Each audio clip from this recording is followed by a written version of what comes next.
Guys, salam sejahtera. Terima kasih masih berada di channel ini. Bagi mereka yang belum subscribe channel ini, sila subscribe dan like, komen, share supaya Anda tidak akan ketinggalan info-info yang saya akan sampaikan di channel ini. Berita hari ini saya kongsikan kepada Anda daripada berita harian. UMNO tak boleh salah langkah lagi pasca PRU 15. Petaling Jaya, UMNO tidak boleh salah langkah lagi selepas parti itu bersama Barisan Nasional BN kalah teruk pada pilihan raya umum ke-15 PRU 15. Perkara itu dinyatakan Bendahari Agung BN Datu Sri Hisamuddin Husin yang menegaskan UMNO perlu dan menginsafi susulan kekalahan itu dengan membetulkan kelemahan yang berlaku. PRU 15 BN kalah teruk hanya dapat 30 kursi sahaja. Satu keputusan yang sepatutnya menginsafkan dan menyedarkan kita semua, khususnya warga UMNO dan BN. Sesungguhnya kita perlu lakukan penambahbaikan dan apa jua pembetulan yang diperlukan untuk parti kesayangan kita ini. Banyak sangat kerja kena buat kalau nak pulihkan semula keyakinan rakyat. Kita tak boleh salah langkah lagi, katanya dalam satu rekaman video laman sosial malam tadi. Hisamuddin yang juga ahli parlemen Semborong menegaskan beliau akan menggunakan masa yang ada untuk memulihkan kembalikan keyakinan rakyat kepada UMNO. Memandangkan sekarang ada sedikit kelebihan masa, tidaklah sesibuk sebelum ini. Masa yang ada ini saya akan gunakan sebaik mungkin demi kelangsungan dan masa depan parti, katanya. Dipercayai merujuk kedudukan beliau yang tidak lagi berada dalam kabinet. Beliau juga menolak tuduhan kononnya bakal meninggalkan BN menyertai parti lain sambil menegaskan akan kekal setia kepada UMNO.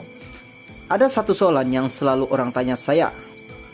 Pendirian macam mana dan selepas ini apa hal tuju dalam politik? Bagi saya mudah saja.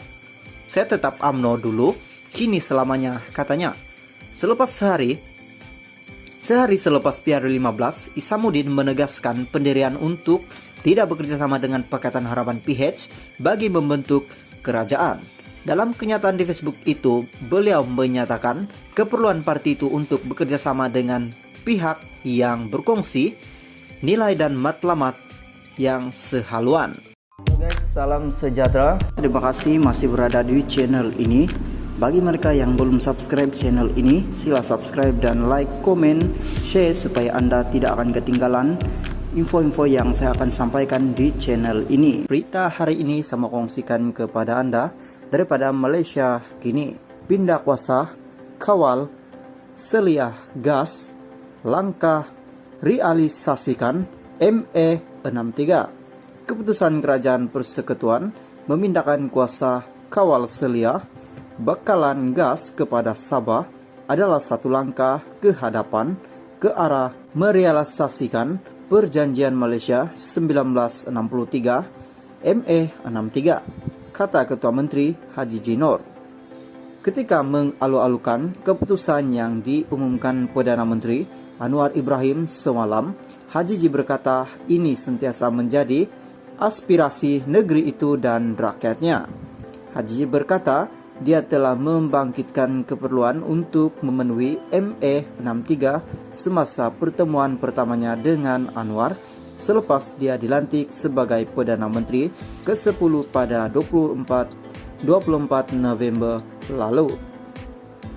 Kerajaan negeri teguh dalam usaha untuk mengawal dan menguruskan sumber minyak dan gas negeri, katanya dalam kenyataan semalam. Menurutnya, selepas keputusan itu mendapat perkenan yang di Pertuan Agung Al-Sultan Abdullah Ria Atuddin Al-Mustafa Bilasyah, Dewan Undangan Negeri DUN akan mengadakan sidang khas untuk meluluskan dan memerwartakan rang Undang-Undang Negeri Sabah bagi bekalan gas. Haji Ji berkata, Suruhanjaya Tenaga Sabah akan mengambil alih semua kuasa kawal seliah untuk bakalan gas di darat penggesan semula, penghantaran, pengedaran, penggunaan gas oleh pemegang lesen swasta dan runcit. di negeri itu berkuat kuasa serta-merta. Terdahulu, Anwar mengumumkan kerajaan pusat bersetuju memindahkan kuasa kawal selia bekalan gas di Sabah kepada kerajaan negeri, dan perkara itu dipersetujui sebagai sebahagian daripada usaha kerajaan persekutuan untuk menghormati ME63. Guys, salam sejahtera. Terima kasih masih berada di channel ini.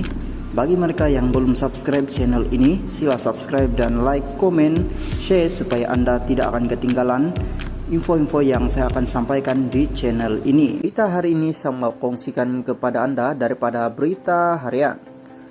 Siapa ketua pengarah di BP Baharu?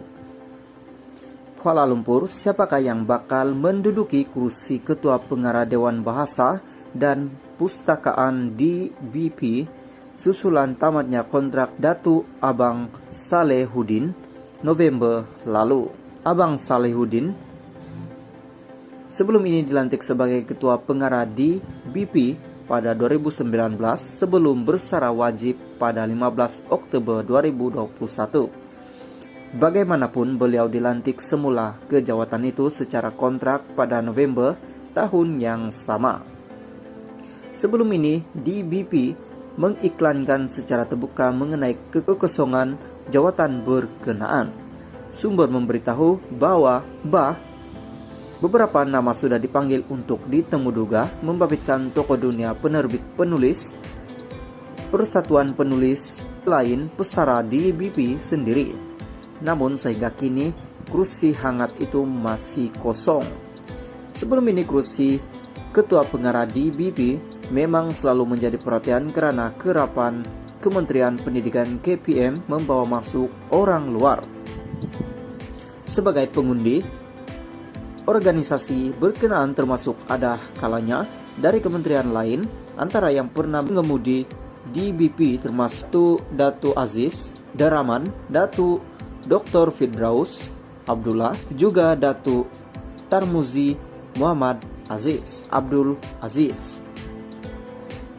Namun pada 2019 KPM menamakan Abang Salehuddin yang sebelum ini bertugas sebagai timbalan ketua pengarah dasar dan memangku jawatan ketua pengarah sejak Desember tahun 2018.